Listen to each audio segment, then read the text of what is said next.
bhabisme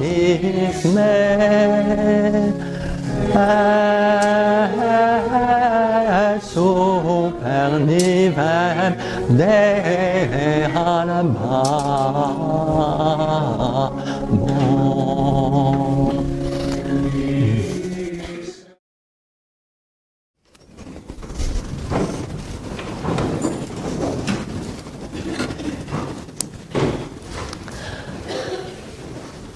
Reading from the Epistle of St. Paul to the Romans for the 7th Sunday after Pentecost.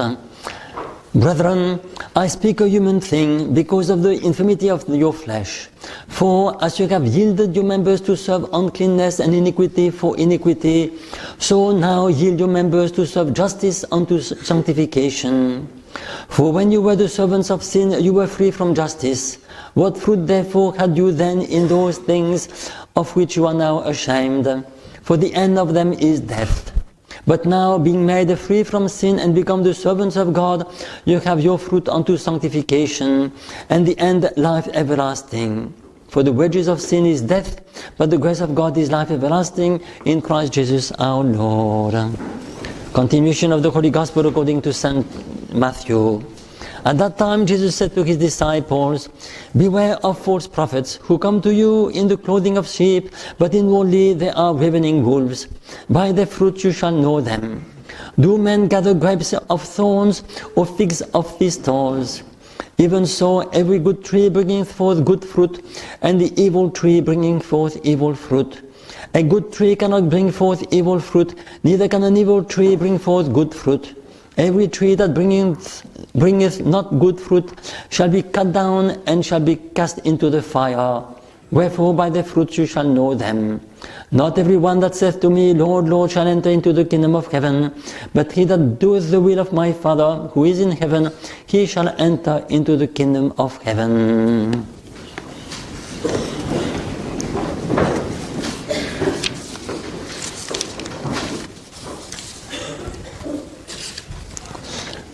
The Announcement of the week is a little special this week. Monday, Tuesday, 3 Masses, 6, 7 and 11:25 a.m. Monday is the Feast of St. Martha, and Tuesday the Feast of St. Abdan and Sennen, martyrs. On Wednesday, Feast of St. Ignatius, 2 Masses, 7 a.m. and 11:25 a.m. School Primary Mass. On Thursday, the Holy Maccabees, 7 a.m. martyrs and 6 p.m. 7 a.m. Mass, followed by a whole day adoration until 6 p.m. with the Rosary and Benediction at 5:30 and 6 p.m. Mass. On Friday, the first Friday of the month, be careful, on the first Friday of the month there are only 2 Masses, 7 a.m. Low Mass and 6 p.m. Low Mass. There is no school Mass on this Friday, so 7 a.m. and 6 p.m. And there is all night adoration, all the night until the morning, and then first Friday next Saturday with 2 Masses, 8 a.m. and 11:25 a.m. Mass. And next Sunday the timetable is a little bit different. So the first Mass is at 7 a.m. a Low Mass, second Mass at 8:30 a.m. a Low Mass, and the Solemn High Mass of St. Dominic. It is the 8th Sunday after Pentecost for the first 2 Masses, but we have a Solemn High Mass of St. Dominic for our sisters at 10 a.m. So Solemn High Mass at 10 a.m. and then after that there is a potluck lunch in the school.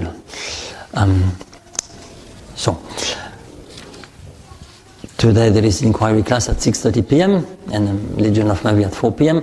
as usual. On Tuesday the Catechism for Adults at 7 p.m.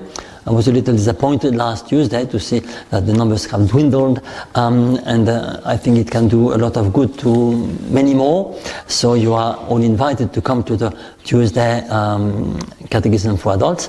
It can do a lot of good to many. There are the usual prayer for reparation on Tuesday at 10:45 a.m. and the Holy Hour for Priest on Thursdays at 11:30 a.m. I do recommend you the Bikeathon fundraising. It's a big effort. At the end of the next month, just in exactly 1 month, we have the Bikeathon. But next Saturday, Sunday, we have the 20th anniversary of St. Dominic's College, Feast of St. Dominic, the college was founded in 1999. So there will be a celebration on a Saturday at 6:30 p.m. at the racecourse, and with a light supper provided. We need to have the list of those who will come by Monday, tomorrow. So at the latest, it's not expensive, it's $5 per adult and $10 for family, so it's not much. But please give your answer before Monday.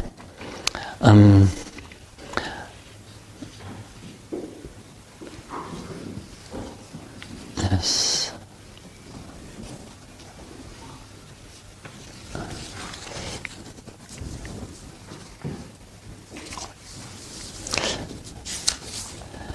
In the name of the Father, and of the Son, and of the Holy Ghost. Amen. Beware of false prophets. From their fruits you shall know them. In the 1930s, a certain Yves Congar, who was a Dominican, French Dominican, wrote a book in which he claimed that the priest had a prophetic role to fulfill in the church. Not so much announcing the future, he had a new notion of prophecy, but they have to prepare the church of the future. And he wrote another book a little bit after the war, in which he promoted against these same ideas. And this book was condemned by the Holy Office under Pope Pius XII in 1952. And unfortunately, these books were read undercover by many, and they became like the Bible of the Second Vatican Council. And he, with a few other false prophets such as Marie-Dominique Chenu, Karl Rahner, Hans Kung, Urs von Balthasar, Henri de Lubac, and even a little bit Joseph Ratzinger, they promoted all kind of new ideas in the 1960s. Now, our Lord had said, by the fruit you shall know them. And there were two fruits that were quite remarkable. The first, which was visible from the beginning, was the fact that these doctrines were new. They were new doctrines, and that is the mark of the false prophets already in the Old Testament. In the Old Testament, in the book of Deuteronomy, chapter 13, Saint Moses is very clear. If a prophet comes and makes a prophecy, and even if the prophecy comes to pass, but if he leads you after that to worship a false god, a new god, that you haven't known, that your forefathers haven't known, then that is a false prophet, he ought to be put to death.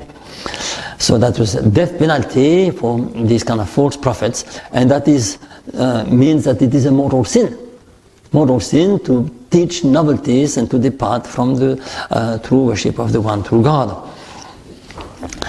In the New Testament, the truth is even stronger and clearer. Saint Paul says, if an angel of God comes, or if I come and teach you a new doctrine that you haven't heard, that you have not been transmitted, then let him be anathema. Novelties has always been the mark of heresy in the history of the Church, and so it is with these novel ideas. And the second bad fruit is the decay and fruit of death.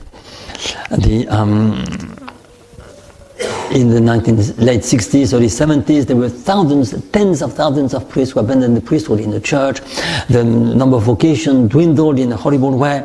Some religious order having less than 10% of what they used to have before in the seminaries. And the fruit of it is that the clergy became older and older, and that all priests die, and there is not enough to replace them.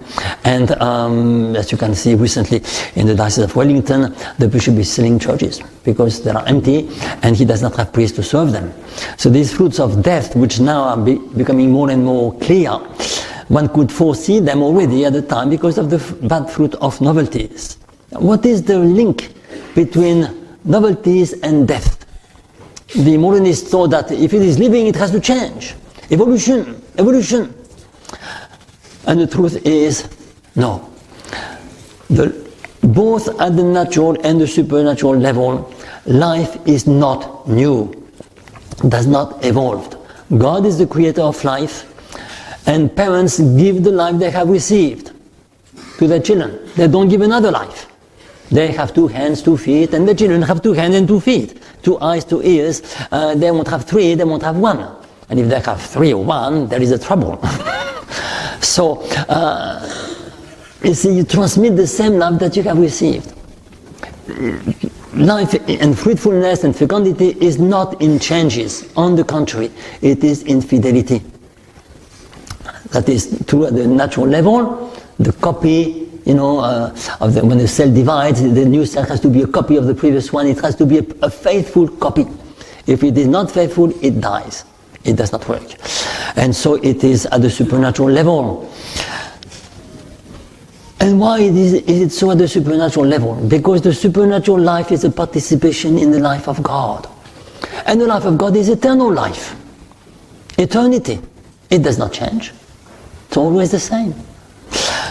Why is it always the same? Because that eternal life consists in the contemplation of the truth and the love of the truth. And truth is eternal. It's not new. It is the same truth yesterday, today, and forever. St. Paul says that to the Hebrews. He says, Christ is the same yesterday, today, and the same forever.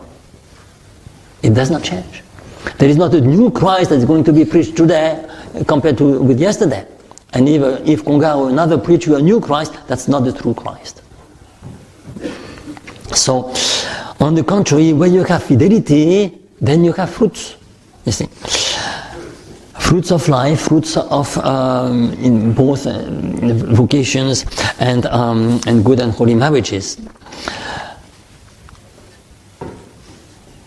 The novelties that these false theologians were promoting can be summed up in the three major errors of the Second Vatican Council. That is religious freedom, collegiality, and ecumenism. And at the root of that, there is the desire to please the world. In the Old Testament, the false prophets were preaching peace, peace, and the true prophet says, and there was no peace. Because people were enemy of God, they were rebelling against God, and if they are rebelling against God, they reap the fruits of that, which is rebellion and war and punishment from God. So, and so it is in the New Testament. These false prophets like Yves Congar, they were preaching peace with the world, and it does not work. You cannot have a peace between Christ and Belial. Between the true and the false God. So, the first error is that religious freedom, as if there was not one true church. You see, there is one true church, which is founded by the one true God when He sent His only begotten Son on this world to save us from our sins, and established one true church, which is the Catholic Church. No one can do better than our Lord Jesus Christ, because He is the true God and true man. No one can go back to God except He who come down from heaven, our Lord says in the Gospel, and that is the Son of God, our Lord Jesus Christ. So only He can lead us back to heaven. And He leads us back to... St. Augustine says, Christ came alone, He comes back with the members of His body. In other words, if you want to go back to heaven, you have to be a member of the body of Christ. That is the teaching of the church from the very beginning. So there can be only one true church, and outside of which there is no salvation. That truth which the church taught from the beginning, the modernists don't accept. And we preach, everybody can choose whatever religion they want. No, if the Son of God comes down from heaven on earth to teach us, every man is duty bound to receive Him. And that's the best thing he can ever do. Because the knowledge because the true faith leads to eternal life. It is a blessing when we embrace the truth that our Lord has taught.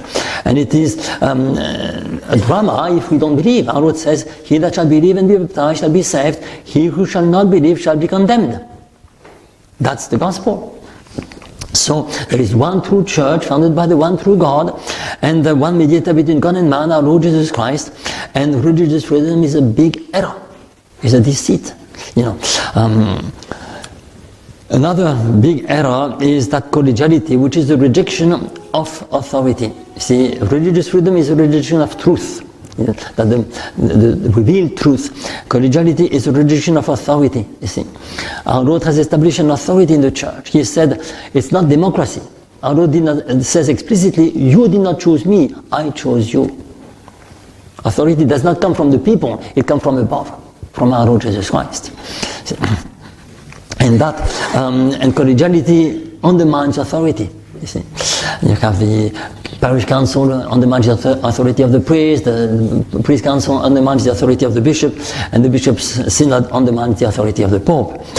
And then you have, priests, bishops, and popes who don't know how to exercise their authority, because of this collegiality, and to the great detriment of the faithful. This is a grave error. And the third one is ecumenism, and that is against charity, because true charity wants to convert, to give life, the true life that is by conversion, the true life of soul, and because true charity loves God first, and love the neighbor for God's sake. But ecumenism, no, just put God aside and we just be friends, on the human level, forgetting the one true God. So these are grave errors, and they bring death, as we can see in the pitiful decay of the situation of the church today. Since these errors could be seen from the very beginning, there were few at the beginning and more afterwards, who said no to these errors and said we are going to be faithful. Faithful to the truth, faithful to the liturgy, faithful to the morals, faithful to the church. And that was the reason why Andrew Lefebvre founded the society some 50 years ago, on the basis of fidelity, and fidelity to the unchangeable truth of faith. And the contrast of the fruits is there. You see, who is the bishop who in the 1960s, 70s and 80s has built 6 seminaries? There is only one in the whole Catholic Church that has opened 6 seminaries in these years, in the 70s and 80s. And that's Andrew Lefebvre. Fruits of life, in the vocations, and not only for the priestly vocations, but also he fostered many convents, Carmelite, Dominicans, Benedictines, and others, Franciscans. And he fostered many Catholic schools at the time when the religious were leaving the schools. He founded Catholic schools and so on, like here. So these are the good fruits. So you have a contrast of the fruits. By the fruit you shall know them. The fruit of novelties is decay and death. The fruit of fidelity is life and growth. But the devil, he's wicked and he's never happy. If he cannot push someone on one side, he tries to push someone on the other side. You see, so long as we fall, doesn't matter where we fall, on the left or on the right, doesn't matter for him. And so he has the devil now after that try to cause a rebellion. And you have some now who say, we are resistant to what the society does, as if we have changed. And they call themselves resistance, but what do they resist? They cannot pinpoint a single new doctrine that we teach. They cannot pinpoint any change in the liturgy that we do. They cannot pinpoint any change in the morals that we teach. So, what do they resist? A ghost? Nothing. It's empty. They claim, now you have make an agreement with the Vatican. Where is it? Where is the text? They cannot show it, What they resent is the fact that we have won some victories, little victories, not much, but at least now, for instance, there is regular jurisdiction, which is better, which is no more thing, which is what our Lord Jesus Christ has established. That which our Lord has established is not bad, and that there is no compromise there is no change of doctrine, there is no change of morals, So it's a false resistance. It's just the fruit. What are the fruits? Division. Depriving people from the Mass, and giving sacraments without proper preparation. We have an unfortunate example of that. That's not right. So we must not be deceived by this false resistance. It is not, it is not true. It is again, the spirit of error, the spirit of deceit that wants to pull people the other way. If you cannot fall on the left, let him fall on the right. We must remain faithful. Faithful as we have been doing, not changing. Continuing fidelity to the Mass, fidelity to the doctrine, fidelity to the morals, and that leads us to what St. Paul says in the epistle.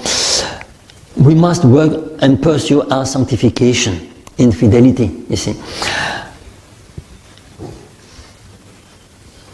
We must not he said, what should we do? We don't have to come out and make huge declaration, but by our sanctification, that is the best way to overcome the victory, to win the victory of fidelity against the novelties of this, of the Second Vatican Council.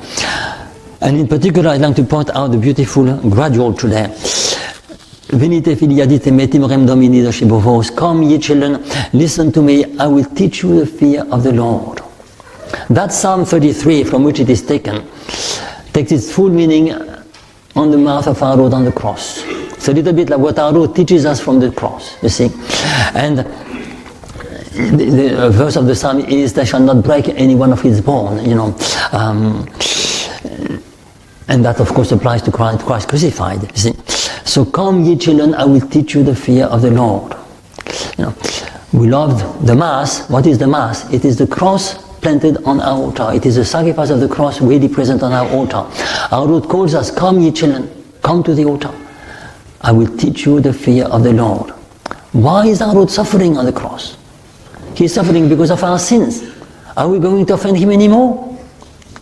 If sins deserve punishment, and when you look at our Lord on the cross, it's tough punishment, we must change our life. We cannot continue. And if our Lord paid so much to save us from our sin, how can we add to it? We must work on our sanctification. We are called to holiness, St. Paul says in the epistle. Now yield your members unto justice, to serve justice unto sanctification. Sanctification. We are called to holiness, and we must pursue that. Otherwise, we are not faithful. You see, fidelity means we don't change the doctrine, but there is a change in holiness. In other words, we must pass from sin to holiness. That is the change. We must grow in the spiritual life by advancing in virtue, from virtue to virtue, as the scripture says. Okay, so that is the growth that must happen in us, and to advance in the path to heaven, a path to grow from virtue to virtue. We must not be tepid and make no more effort. On the contrary, you see, we must fight against sin and advance in virtue. So Our Lady at the foot of the cross is calling us, come ye children, I will teach you the fear of the Lord. Sin is out of question, Actually, te adum et illuminamini, come to him and be enlightened. You will see the width and the breadth and the height and the depth of the charity of Christ if you come to him and leaving behind all sin and all uncleanness and all the corruption of the world. Come to me, I will teach you the fear of the Lord. Come ye to him and be enlightened, and your face shall not be confounded. In the name of the Father and of the Son and of the Holy Ghost. Amen.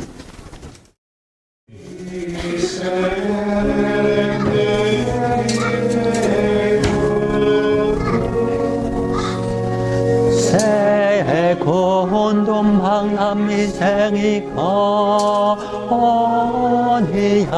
두함